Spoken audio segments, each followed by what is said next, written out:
Pre 20 godina ovog mosta nije bilo. U stvari, nikakvog mosta nije bilo u Novom Sadu.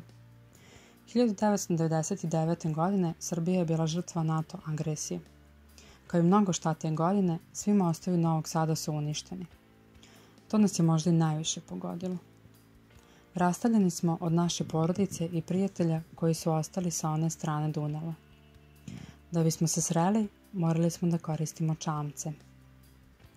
Toliko ljudi je koristilo čamce da su stare, zarađale skele isplovile i postale rečni autobusi.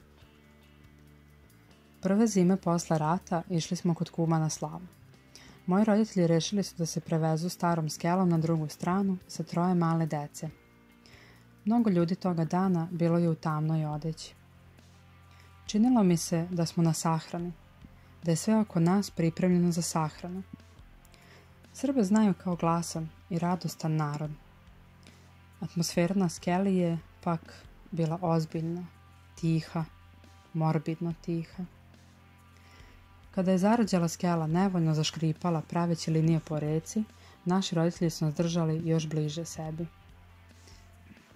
Dok je snažna košava štipala dečje rumeno lice, radoznalo sam posmatrala ljude oko nas. Mnogi su se povremeno došaptavali, ali ih nisam razumela. Košava uvek mora biti na svačijoj koži, u svim očima i ušima. Svi su se pomerali kao jedan sa skelom, u ritmu košave i Dunava, uporno mrmljajući neke odrasle reči za 6-godišnjakinju.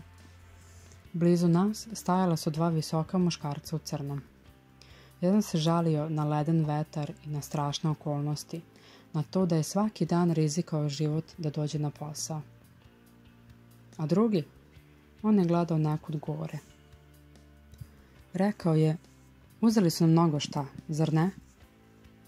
Ali, vidiš, tvrđava je i dalje tu, stoji nad našim gradom. Ispratila sam njegov pogled. Petrovaradinska tvrđava bila je na istom mestu.